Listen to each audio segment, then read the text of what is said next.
Hello and welcome back, crafters. Today I have something extra sweet for you all. We're going to dive into the world of shaker cards with the new one-of-a-kind candy corn shaker pouch and die starter set from This Calls for Confetti. So we're so happy to have you here on the This Calls for Confetti channel, and we don't want you to miss out on new content, so make sure you hit that subscribe button and ring that notification bell. Let's dive into this new one-of-a-kind candy corn shaker pouch and die starter set and a quick card tutorial. Here on the screen, I have a starter kit pack and a pack of refills. Now, the starter kit comes with 2 dies and 6 pouches, and we're going to have a look at that shortly, while the refill pack has 6 pouches in it. So real quick, let's talk about what makes this pouch unique. We have 2 debossed lines in this pouch that gives you separate areas to put your confetti. Now, this is one solid pouch, but because we have those debossed lines,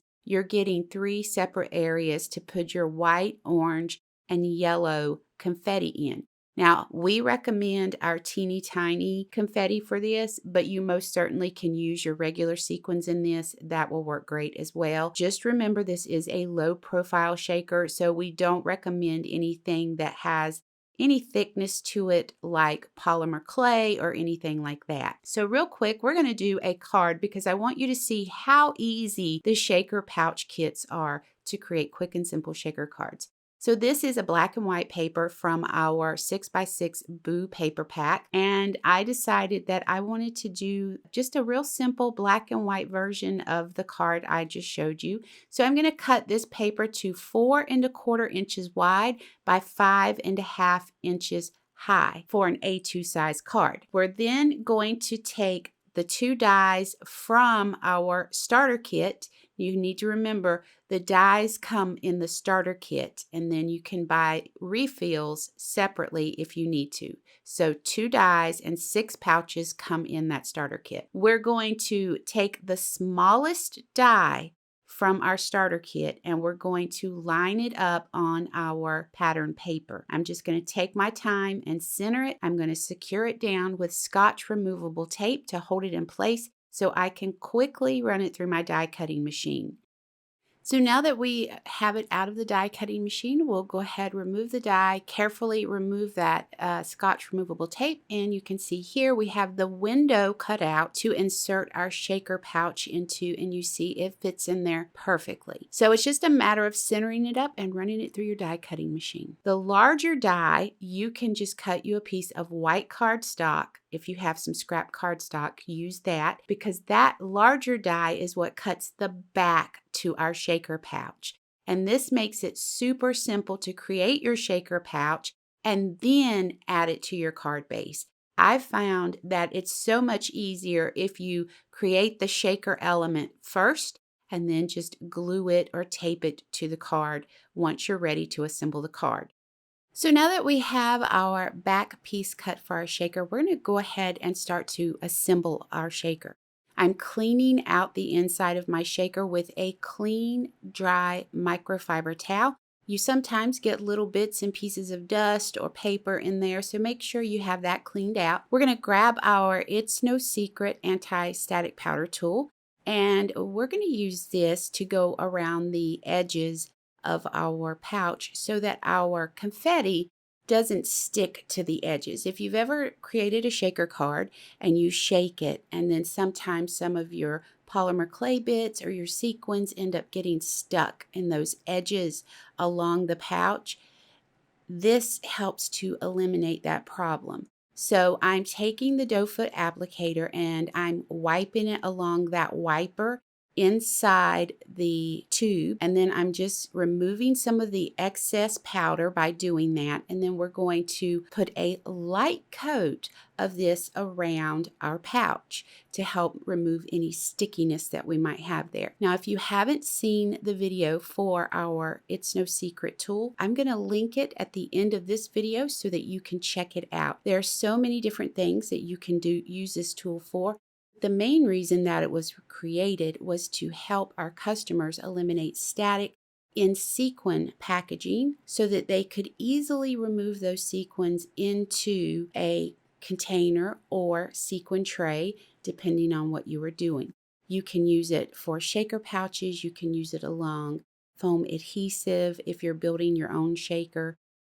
You can use it to stamp small sentiments. This is not meant to replace a powder tool that you would use for a whole background. That's not what that's meant for. It's meant for small jobs. Here we are. We're going to go ahead and add some teeny tiny sequins into each section of our shaker pouch.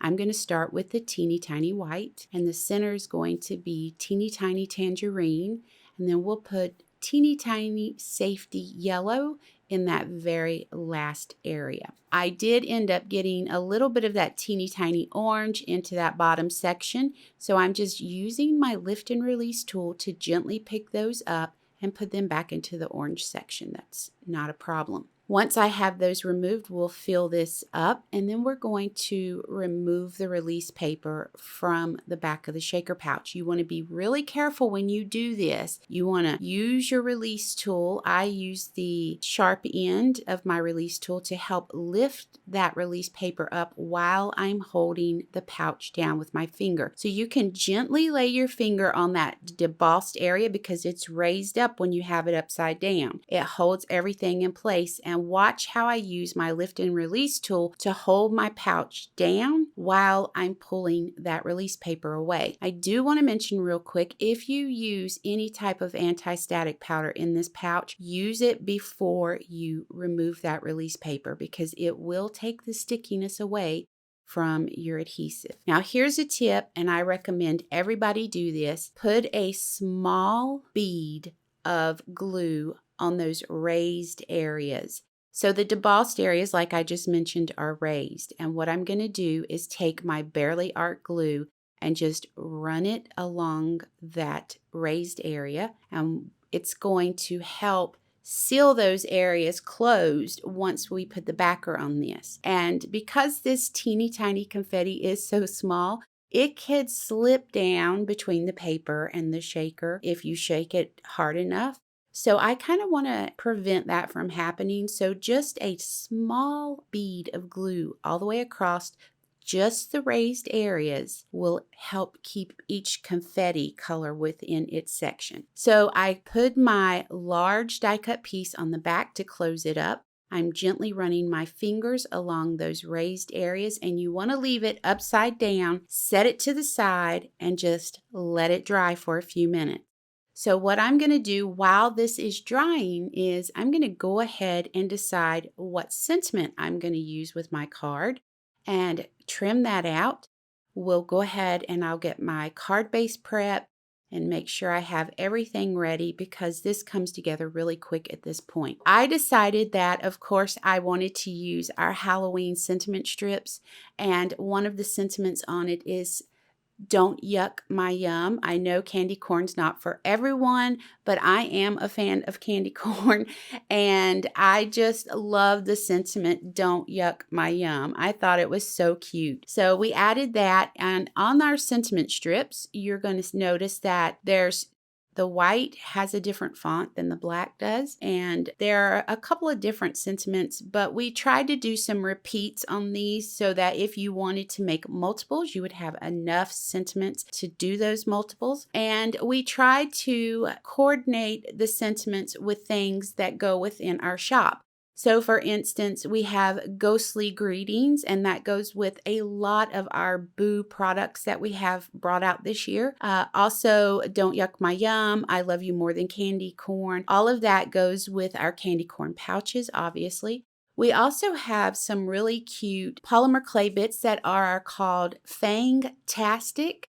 They're little fangs, and we have sentiments on there for that. So we did try to make the sentiments so they would go with the products that we are carrying in our shop. So I hope that you guys like these. If you do, we're going to try to bring more of them back to go along with some stuff we have coming at Christmas time. So let us know what you think about everything down in the comments below. I'm eager to read your feedback on the product. So now that we have everything figured out, we know we're going to use the Don't Yuck My Yum from the black sentiment strips. I'm going to just trim that out with my paper trimmer, And then it's just a matter of putting this card together, which I have a tip to share with you that makes it super simple to do this. So a piece of low-tack tape like the Scotch removable tape that I use will hold your pattern paper to your card base to create a hinge, making it easy for you to lift your pattern paper and position your shaker pouch. So first I'm going to go ahead and add some glue to the back of my shaker pouch. And then I'm going to lift the black and white pattern paper up, lay the pouch down, and make sure I have it exactly where I want it. And once I have it lined up, I'll go ahead and push down on it just a little bit. You don't want to apply too much pressure to it. And then we're set to go. If you want to, you can use glue to the back of your pattern paper. You can use double-sided tape, or you can use foam tape to give a little bit of dimension and lift that pattern paper up around your shaker pouch a little bit. So we're going to be releasing our own foam adhesives. Now, this is not super thick foam adhesives. It's actually thinner than most that's on the market, so that it gives you half dimension. I like that with our pouches. That's why we started with this thickness. We are looking at bringing some thicker foam adhesives to our store as well, but we wanted to start with something that was a little bit thinner so that you could use it with your pattern papers like I'm doing here and our shaker pouches, especially our low profile shakers. You wouldn't raise the paper up so much that it was flush with the shaker. I think that takes away from it a little bit, but if that's something you like, by all means, go ahead and do that. So here I'm just using our foam adhesives, which will be released very soon, and adding to the back of my pattern paper so I can go ahead and center it up on my card base. Now, I do recommend some liquid glue to the back of that foam adhesive once you remove the release paper from it, so you have enough wiggle time to get your pattern paper on your card base and it's nice and straight. I have my sentiment here. I'm going to use a piece of that foam adhesive on the back of it, and I'm going to center it right here up on my card, and that's going to wrap us up. I hope that you really enjoy the candy corn shaker pouches. I absolutely love them. I can't wait to see what you create with them. Be sure you tag us on social media so we'll see you, and be sure and join our Facebook group, This Calls for Confetti. We have all the products linked down below. Until next time, you guys, please take care.